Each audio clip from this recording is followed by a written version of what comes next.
Hello everyone, स्वागत है आपका अपने यूट्यूब चैनल पे जिसका नाम है ऑथेंटिक जानकारी। तो इस वीडियो को शुरू करने से पहले मैं आपसे बता दूं कि इस वीडियो में जो मैं कंटेंट लेके आया हूं, आप लोगों को अगर पसंद ना आए ना तो वीडियो तुरंत छोड़ के आप चले जाइएगा। अगर कंटेंट अच्छा लगता है तो मैं बता दूं, इस वीडियो में जो भी हमारे जो जिस टाइप से क्वेश्चन बन रहे हैं, मैं छाँट के जहाँ से क्वेश्चन बन रहे हैं फ्रेंड्स, मैं वहीं से लेके आ रहा हूँ। तो ICAR की मैंने आधे से ज़्यादा मैंने तैयारी करा दी है। आप लोग मेरे चैनल के प्लेलिस्ट में जाके चेक कर सकते हैं। और एक बात बता दूं, जो इस वीडियो में आखिरी तक रुक गया वो कम से कम इस एग्ज़ाम में कम से कम 5 नंबर लेके जाएगा फ्रेंड्स। कितने नंबर? 5 नंबर इस वीडियो में, जितने भी मैं क्वेश्चन छाँट के लाया हूँ कम से कम 5 नंबर इसमें आएगा। तो बने रहिए, आपको वीडियो को अंत तक देखिए, और चैनल पे अगर नए हैं ना तो अभी सब्सक्राइब मत करिए। पूरा वीडियो देख लीजिए, उसके बाद अगर कंटेंट अच्छा लगता है तो ही सब्सक्राइब कीजिए। अब चलिए, टाइम ज़्यादा वेस्ट नहीं करूँगा क्योंकि टाइम वैसे भी कम है फ्रेंड्स। तो शुरू करते हैं। किस टाइप से क्वेश्चन जो जहाँ से बन सकते हैं वो देखिए आप। अब जैसे कि पूछेगा आपसे अपवर्तन से संबंधित नियम। अब आपसे लाइट का क्वेश्चन आना है, पेपर में दे दे फिनोमिना चैप्टर। अब फिनोमिना में यही नहीं पता है कि क्या है क्या नहीं, तो इससे पहले मैं वीडियो एक साइंस का करा चुका हूँ, जो आप मेरे यहाँ पे आई बटन पे क्लिक करके नीचे चैनल का जो लिंक है वहाँ पे आप देख सकते हैं, और जाइए वहाँ पे पहला इसका वीडियो देखिए जाके। वो साइंस में मैंने बहुत ही अच्छी थ्योरी समझाई है। उसके बाद जो रिलेटेड क्वेश्चन जो यहाँ से बन सकेंगे हमारे, वो आपको मैं कराने वाला हूँ। तो आप लोग देखिए, और अच्छा लगता है तो कमेंट करके बताइए। तो इसमें पूछेगा अपवर्तन के नियम क्या हैं। अब जैसे अपवर्तन के नियम है तो अपवर्तन का नियम तो पूछेगा ना, ये पूछेगा। अब डायरेक्ट आपसे एक एग्जांपल दे देगा, क्या बताना कि इसमें से कौन सा अपवर्तन का नियम नहीं है। तो सारे अपवर्तन के जितने भी जो नियम है आप लोग देखिए। यानी reflection, example related of reflection. पूछेगा तारों का टिमटिमाना, ये क्या है? तारों का टिमटिमाना क्या? ये एक प्रकाश का अपवर्तन है। सेकंड पूछेगा पानी के पात्र में कांच की छड़ का टेढ़ी होना, यानी कोई एक पानी का पात्र है और इसमें जल भरा है, अगर उसमें कोई छड़ रखी है तो हमें कोई टेढ़ी दिखाई देती है कि नहीं दिखाई देती? ये किसके कारण दिखाई देती है? ये प्रकाश के अपवर्तन के कारण दिखाई देती है। ठीक है, इस टाइप से ही आपसे एग्जाम्पल क्वेश्चन पूछे जाएंगे। डायरेक्ट आपसे कोई इधर उधर का क्वेश्चन नहीं पूछेगा, लाइट में यहीं से क्वेश्चन बनाएगा, मैं डेफिनेटली गारंटी देता हूँ। तीसरा क्वेश्चन पूछेगा आपसे कि तारों का अपने वास्तविक स्थिति में ऊंचा होना, यानी कि अगर तारे जो होते हैं अपने वास्तविक स्थिति से ऊंचे दिखते हैं तो किस कारण से दिखते हैं? तो बताना आपको रिफ्रैक्शन यानी कि अपवर्तन के कारण दिखते हैं हमारे। चौथा क्वेश्चन पूछेगा, इसमें चौथा जो दिया है कि तालाब में मछली का अपनी मूल स्थिति से ऊपर दिखना, यानी कि एक तालाब है, तालाब के अंदर अगर कोई मछली है और अपनी जो स्थिति से हमेशा क्या ऊपर ही दिखाई देती है कि नहीं दिखाई देती? तो ये किसके कारण दिखाई देती है? तो ये हमेशा अपवर्तन के कारण हमारी दिखाई देती है। एक लास्ट इसमें क्या है कि सूर्योदय से पहले और सूर्यास्त के बाद भी सूर्य का दिखाई देना, सूर्योदय से पहले और सूर्यास्त के बाद भी सूर्य का दिखाई देना, ये किस कारण से होता है? तो ये भी हमारे रिफ्रैक्शन के कारण होता है फ्रेंड्स। ठीक है फ्रेंड्स, चलिए आगे इसमें देखिए क्या किस टाइप से क्वेश्चन बन सकते हैं। अब अब आप बताइए, मैं आपको अभी ये क्वेश्चन लेके आता हूँ, उसमें 4 MCQ बना दूँ मैं अभी, जो एग्ज़ाम ओरिएंटेड है ही नहीं। ठीक है, अभी कोई फ़ायदा नहीं उससे फ्रेंड्स कराए। अभी टॉपिक पढ़ लीजिए, MCQ भी मैं करा दूँगा। आप लोग को विश्वास तो रखिए मेरे ऊपर। आधे पे छोड़ के भाग जाते हैं आप लोग, आधे लोग। देखिए काफ़ी एग्ज़ाम ओरिएंटेड लेके आया हूँ। अब क्वेश्चन पूछेगा एग्जाम्पल रिलेटेड टू स्कैटरिंग, यानी कि प्रकीर्णन से संबंधित उदाहरण। अब क्वेश्चन पूछ लेगा कि खतरे का लाल रंग किस कारण से होता है? तो आधे लोग को प्रकाश के अपवर्तन के कारण लगाएंगे, जबकि नहीं है। प्रकीर्णन से संबंधित नियम है। अब खतरे का लाल दिखाई देना, यानी खतरे का जो लाल रंग होता है हमारा, किसके कारण होता है? वो हमारे यानी स्कैटरिंग के कारण होता है, यानी कि प्रकीर्णन से संबंधित नियम है हमारा। अगला तुम्हारा आकाश का नीला रंग, यानी कि जो आकाश का नीला रंग है ये किस कारण से दिखाई देता है? तो ये दिखाई देता है हमारे प्रकीर्णन के कारण दिखाई देता है। उगते एवं डूबते सूर्य का लाल रंग किस कारण से दिखाई देता है? तो ये दिखाई देता है हमारा प्रकीर्णन के कारण। अब एक बार आपको कन्फ्यूजन हो जाएगी। अब यहाँ पूछा गया उगते एवं डूबते सूर्य का लाल रंग, ये प्रकीर्णन के कारण है। पीछे आइए। अब पीछे का क्वेश्चन था हमारा कि सूर्योदय से पहले और सूर्यास्त के बाद भी दिखाई देना, सूर्य मतलब सूर्य का दिखना तो अपवर्तन है। और सूर्य का जो कलर पूछा गया है, इसमें क्या पूछा गया है? कलर, यानी कि सूर्योदय, उगते सूर्य और डूबते सूर्य का लाल दिखाई देना, क्योंकि सूर्य ढलता भी है तो भी हल्का सा लाल होता है और उगता है तो भी लाल होता है। तो ये होता है किसके कारण होता है? स्कैटरिंग, यानी कि प्रकीर्णन के कारण होता है। अंतरिक्ष का काले दिखाई देना, वेरी इंपॉर्टेंट क्वेश्चन है, ये भी हमारा प्रकीर्णन के कारण होता है। समुद्र के पानी का नीला दिखाई देना। अब फ्रेंड्स एक चीज़ बता दो, जितने भी कलर वाले क्वेश्चन हैं, ट्रिक है हमारी, कलर वाले क्वेश्चन है जितने भी हमारे कलर से रिलेटेड हैं, नीला, पीला, हरा, लाल, गुलाबी, तो ये हमेशा एक ना एक स्कैटरिंग यानी प्रकीर्णन के कारण ही होता है हमारा। देखिए, समुद्र में पानी का नीला रंग, यानी नीला रंग आ गया।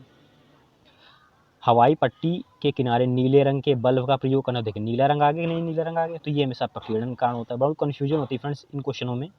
वायुयान के ब्लैक बॉक्स का नारंगी रंग आया कि नहीं आया, तो किससे कारण होता है, प्रकीर्णन कारण होता है। हरित ग्रह का गर्म होना, ये इंपॉर्टेंट क्वेश्चन है। अब इसमें से कंफ्यूज हो जाएंगे आप, तो इसको रट लीजिए। हरित ग्रह का जो रंग है हमारा, ये किससे कारण हो सकता है, तो ये हमारा होता है हमारा भाई प्रकीर्णन कारण होता है। चलिए, अगर वीडियो, एक बात बता दीजिए, वीडियो अगर अच्छा लग रहा हो तो ये चैनल को सब्सक्राइब करके जाइएगा, क्योंकि बहुत ही इंपॉर्टेंट छांट छाटे क्वेश्चन मैंने बनाए हैं यहाँ से। कुछ एक क्वेश्चन अगला क्या है कि पूर्ण आंतरिक परावर्तन के उदाहरण। अब देखिए यहाँ से भी आपका एक क्वेश्चन बनेगा, यानी कि example related to total internal reflection क्या होता है। इंटरनल रिफ्लेक्शन यानी कि पूर्ण आंतरिक परावर्तन, एक क्वेश्चन आएगा। हीरे का चमकना, very very most important question आपका बनता है। हीरे का चमकना, तो आधे लोग तो बता लगाएंगे अपवर्तन के कारण होता है, जो कि गलत है हमारा। इसीलिए क्वेश्चन कहाँ से बन सकते हैं, मैं वही चीज़ लेके आया हूँ। आप लोग देखिए, तो बने रहिए वीडियो को अंत तक देखिए। हीरे का चमकना किसके कारण होता है, प्रकाश के पूर्ण आंतरिक परावर्तन के कारण होता है।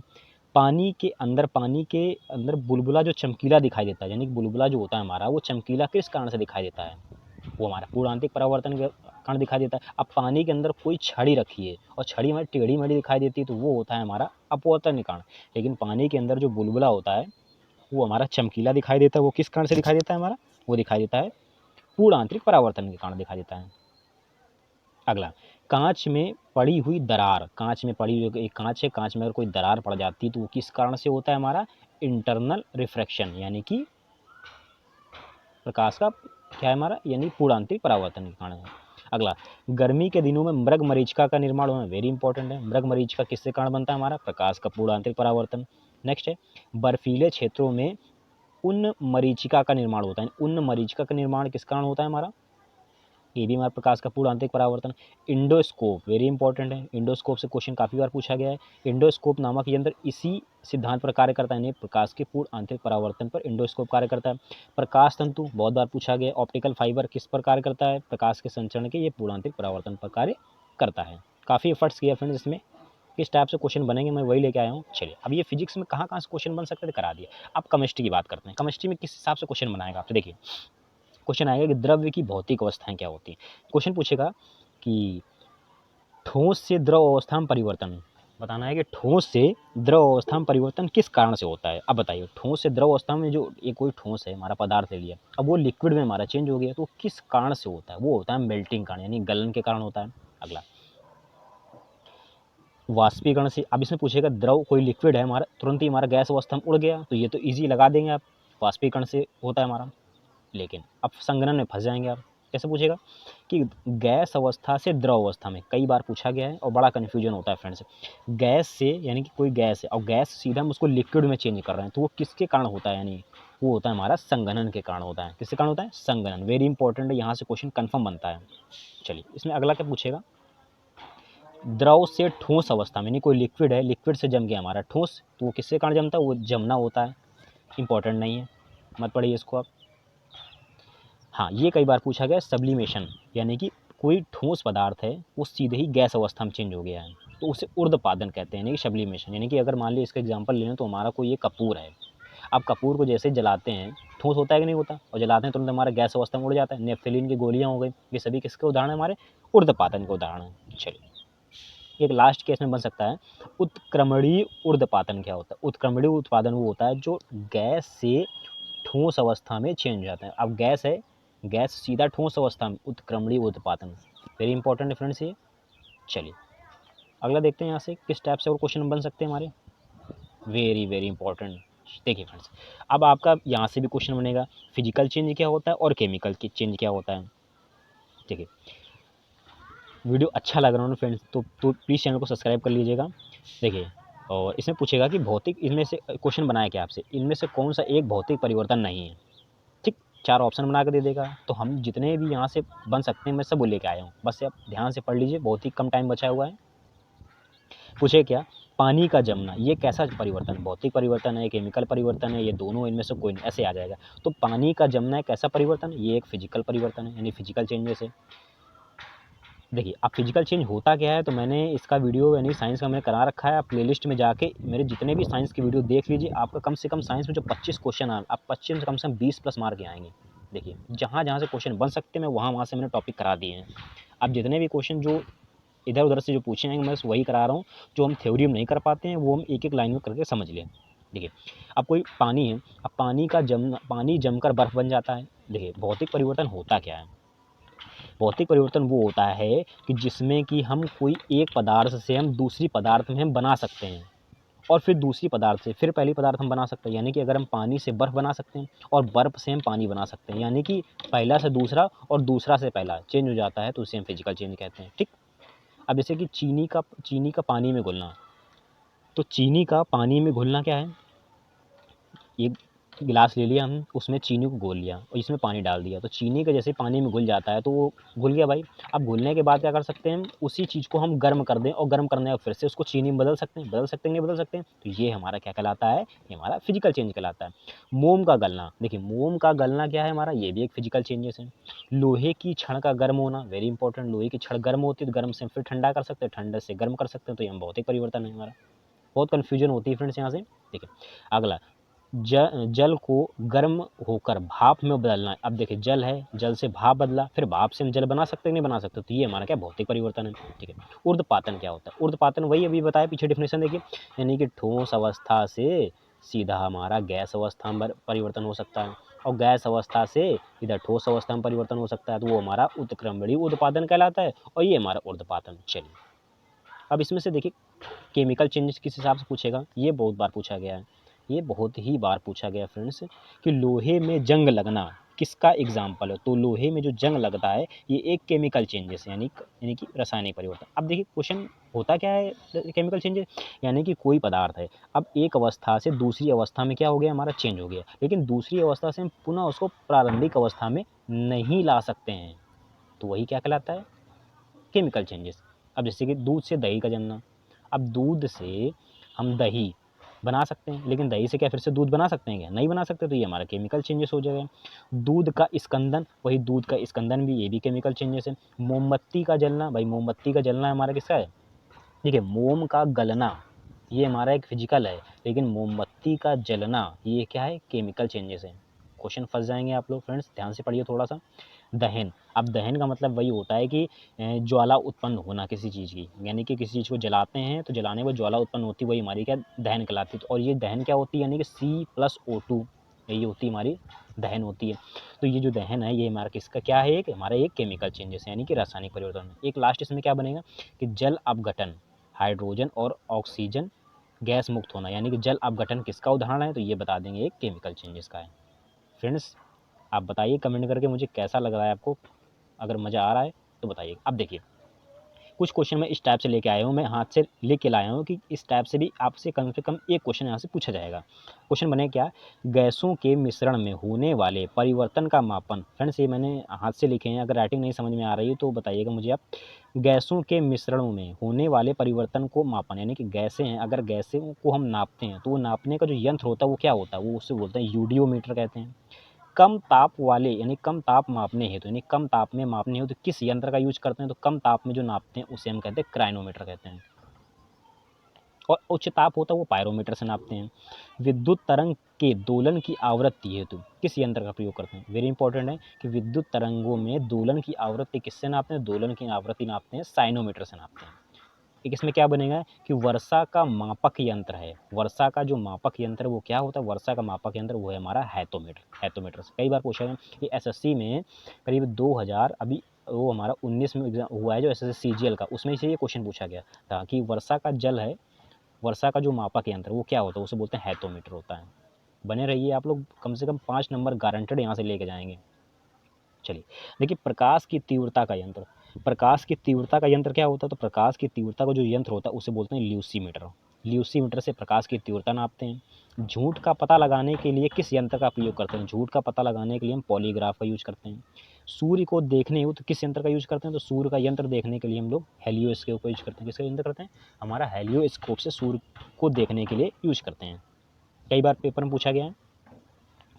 द्रवों का आपेक्षिक घनत्व किससे मापा जाता है? द्रवों का आपेक्षिक घनत्व हमारा हाइग्रोमीटर से नापा जाता है। हाइड्रोमीटर से कई बार पूछा गया है कि द्रवों का घनत्व किससे नापा जाता है? तो हाइड्रोमीटर से नापा जाता है। और एक पूछा जाता है आर्द्रता किससे मापी जाती है? आर्द्रता नापते हैं वो है हाइग्रोमीटर। ये क्या हाइड्रो यानी कि द्रव का अपेक्षिक घनत्व तो हाइड्रो, और हमारा और अपेक्षिक आर्द्रता है वो हमारा हाइग्रोमीटर है हमारा। ठीक है, चलिए अब इसमें से कुछ चीज़ें मैं और लेके आया हूँ। अब यहाँ से फिजिक्स में एक क्वेश्चन यहाँ से बन सकता है कि बोलेगा एक खगोलीय इकाई बराबर क्या होता है। एक खगोलीय इकाई बराबर होता है 1.495 × 10⁻11 मीटर। एक यहाँ से भी आपका क्वेश्चन बन सकता है। ठीक है, एक खगोलीय इकाई बराबर क्या होता है, तो 1.495 × 10⁻11 मीटर होता है। एक प्रकाश वर्ष इक्वल टू क्या होता है, एक प्रकाश वर्ष इक्वल टू होता है 9.46 × 10⁻15 मीटर। 4 ऑप्शन बना के दे देंगे और एक कन्फ्यूजन कर देंगे अगर वैल्यू नहीं याद होगी तो, डायरेक्ट इसीलिए मैं लेके आया हूँ।